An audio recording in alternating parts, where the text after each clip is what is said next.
Hello and welcome to another episode of Ducab Daily. My name is Lachlan Kitchen. Great to have your company here for season 2 of the series.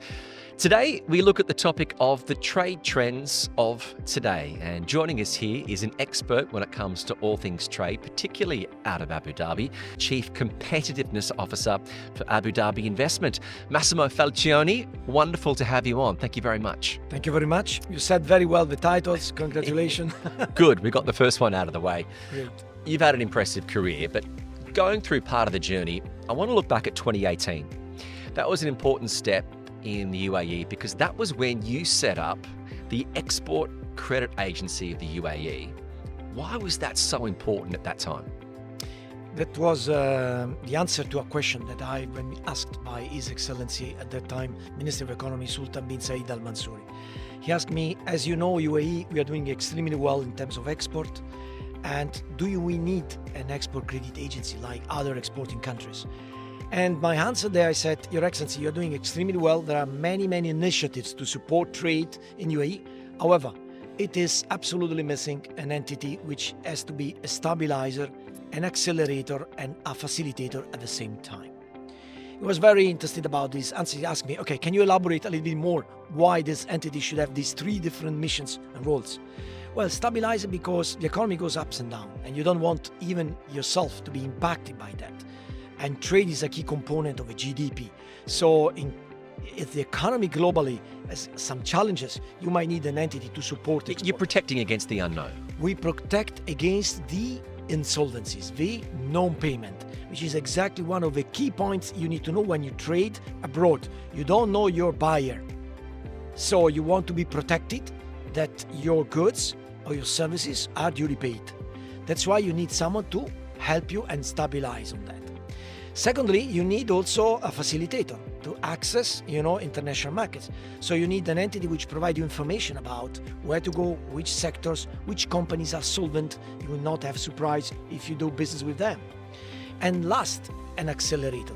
Why? Because usually this kind of solutions are collateral for the banks to provide trade finance. And trade finance is the lubricant of trade. It's not me saying, but WTO says that more than 90% of global trade is financed. So without trade finance, trade will be very limited to a very few transactions. Is that the biggest risk? Because when you're looking at international trade, there's different tariffs, there's corporate governance, there's different cultural ways of doing business that you're all having to deal with. But really, it comes down to the finances and ensuring you're going to get your money, to put it simply. That's the biggest challenge. There are many challenges. Yeah. Okay, so speaking with exporters in Abu Dhabi, I might tell you that they say it's very difficult to export, Massimo said. Why? Point number 1, the geopolitical issue increased the cost of export. This is the first point. And logistic costs arrive massively. As you know, even during the COVID, the availability of containers made shortage, and even post that, one of the major owners of containers decided to renovate all the fleet of on containers, and so there was shortage of availability. The cost increased massively. So cost has massively increased. Geopolitical tension, so the routes changed, have also increased the costs. At the same time, of course, the other challenge is that in the countries where you go and you offer your products, there may be some barriers, some trade barriers, which specifically the World Trade Organization is trying to limit. So trade barriers might create a huge impact on the economy of the countries. And for exporters, sometimes when they export their goods, they have additional costs for having their countries, their products and services imported in that country. Yeah, unexpected costs as well. Unexpected costs, because they might change even. They are not, maybe when they start, they ship the goods with some conditions. When they arrive, conditions might have changed. So there are many changes. That's why you need support when you go to export. And I think that the UAE is doing extremely well at Ministry of Economy, example, with the comprehensive economic partnership agreements. So in a global economy where multilateralism is threatened by geopolitical issues, bilateralism is working much better. And these bilateral agreements between UAE and many countries, it's creating very interesting corridors for exporters of UAE. And that's interesting because you've got a challenge to remain competitive, and there's so many things like those, they're out of your control when it comes down to being competitive. But what is it about Abu Dhabi that makes people want to be competitive? Are they wanting to base themselves in Abu Dhabi because of the ease of doing business? Or is it perhaps the accessibility of surrounding nations and being able to have Abu Dhabi as their headquarters? It's the same question I've been asked by His Excellency Badr Al-Olama, the Director General of Abu Dhabi Investment Office, when we set up the Competitiveness Department.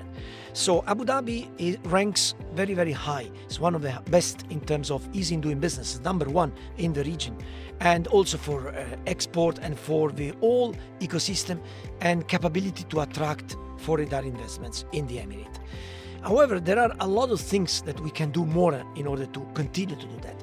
As you know, Abu Dhabi has a very ambitious strategy economic development, which is called the Falcon economy.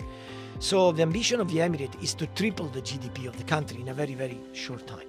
So we look at which were the barriers and the challenges of businesses, investors, and exporters in Abu Dhabi.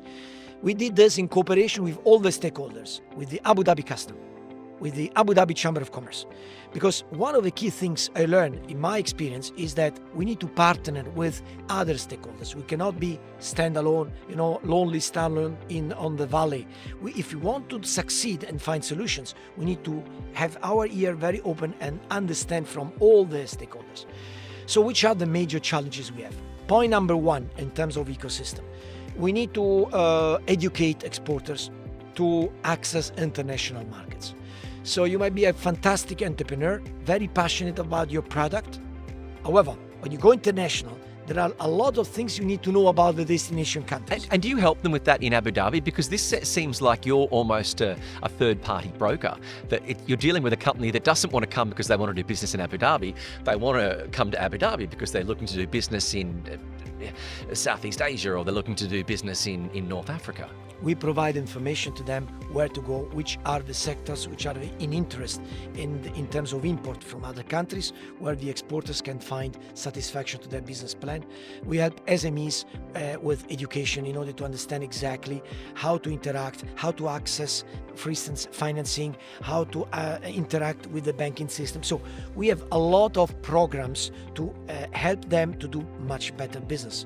But not only, we help also them to be competitive with specific programs. Example, if a manufacturer needs electricity, we ask them to participate to our electricity incentive tariff programs, and we reduce the cost of energy they might need in order to produce. And this is reflected as a competitive edge in the pricing when they sell abroad the product. If they need the land, so we offer also support incentives to reduce the cost of the land rent in Abu Dhabi. So we have many programs of that. And electricity sounds like one that also doubles as almost a sustainability issue that you are solving. Okay. Dubai does get a lot of the headlines when it comes down to the ease of doing business. There's the free zone situation of being able to sit down and start up your business. If I'm looking to come to the UAE, how does starting up a business in Abu Dhabi, how are you, I wouldn't say competitors, how is it different to setting up a business in Dubai? Well, I mean, both are quite fragmented in terms of ecosystems and have different challenges. Here we have so many 37 free zones. So a company coming here might be. You say here because we're in Dubai. In Dubai, you're right. In Dubai, in Dubai, they might be embarrassed where to go, where should I go, in which free zone, which is better for me, whatsoever.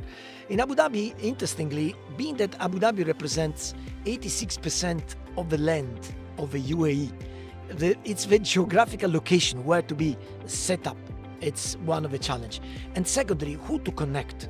The ecosystem in Abu Dhabi has very, very important sovereign wealth funds, which altogether, I mean, just mention four of them, Badala, ADQ, ADIO, and IHC, they account for $3 billion asset managed, which provide funding to potential investors. At the same time, we have many, many programs and institutions. We have Khalifa Fund, we have UP 71, we have DD, we have ADIO, we have so many government initiatives to support them. So the question is that, where should we go? I have only one simple answer to that. just go to Abu Dhabi Investment Office. I love your passion. Yeah. Exactly. And we will drive them in order to connect with the ecosystem. We will understand their needs, and we will try to understand if they need financial access, export access, or logistic and trade facilitation for their export. So we will understand and we will connect with the ecosystem. At the same time also, we will, if we find them part of innovative and high-tech clusters, and in ADIO, we set a strategy to develop 13 high-tech advanced clusters which will represent the new digital economy of the Emirate. So if they belong to one of the 13 clusters, we will also provide to them financial incentives, because investing, it comes at a cost. There are some costs associated in CapEx and OpEx. Massimo, I think it's going to be easier for me to ask what you don't help businesses with, because you seem to have everything covered. I do want to touch on the challenges that businesses go through and the opportunities that it can present itself. 2020 COVID had every business on the planet restructuring, downsizing, reevaluating. In 2020 during COVID, every single business on the planet was either downsizing or restructuring or looking to reevaluate their business. But it presented a big opportunity for Ducab. Why did Ducab take advantage of the opportunities when COVID presented so many challenges for businesses? At that time, by the leadership of Ducab, I've been asked to support them in order to tackle this issue. And the major issue was that Ducab needed at that time to reshore its export from the traditional countries where they were used to when they have consolidated buyers into new markets with new buyers. So this is exactly where we made the difference with Ducab. And I was very proud about what Ducab did, expanding the portfolio and diversifying the portfolio into different geographies. Now, let me tell you one important point. Ducab did extremely well during COVID. In fact, it increased revenues, increased the profit during that time. But this is also a challenge for many exporters in the UAE. We need to continue to push, to foster the diversification in terms of geographies. So, and how we can do that? Asking the entities which are the support created to support from the government in order to do that. And that time was the export credit agencies, one of that for sure. It seems like that's been a key point that you have with the success of Abu Dhabi is you're taking in the stakeholders and you're listening and you're finding out what they need to be able to collaborate and work together. Agreed 100%. And I want to tell you, this was my key pillar when I set up the strategy for the competitiveness department in Abu Dhabi Investment Office. It's the same I did in DD when we have to create export support for Abu Dhabi exporters. And it's the same when I established, as you mentioned before, the Federal Export Credit Agencies. I started exactly from listening from the Chamber of Commerce, starting from Abu Dhabi, then the Dubai, then I went to Ras Al Khaimah, Fujairah of each Emirate, listening which were the pain points from the entrepreneurs. And based on that, we created a customized, bespoke solution and strategy for the export credit agencies. Well, on that, I want to finish on, for any business that's looking to come to Abu Dhabi, to launch from Abu Dhabi or engage with the UAE, 3 tips. Give me 3 tips if I'm looking to start a business in Abu Dhabi. 1, contact Abu Dhabi Investment Office. Thought you might say that. Firstly, so we not get lost. Point number 2, consider Abu Dhabi as not the destination, but as a hub, a trading hub for the business. A place to launch. A place to launch, exactly. And to be, because of this geographical position, connected to 2.7 billion of people, 3 different continents, looking at that.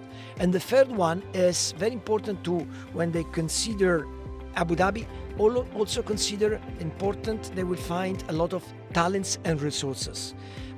When foreign investors come to Abu Dhabi, they ask me, Massimo, how can we find talents for our businesses?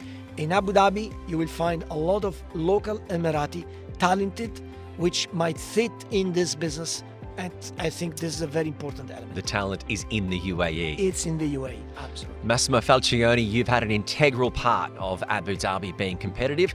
Congratulations on your success, and thank you very much for joining us on the podcast. Thank you very much for inviting me. Thanks a lot. My thanks to Massimo Falcioni, showing just how and why Abu Dhabi has been so competitive and looking at the trade trends of today. My name is Lachlan Kitchen. Thank you very much for joining us on this series of Ducab Daily, and we look forward to your company on Season 3.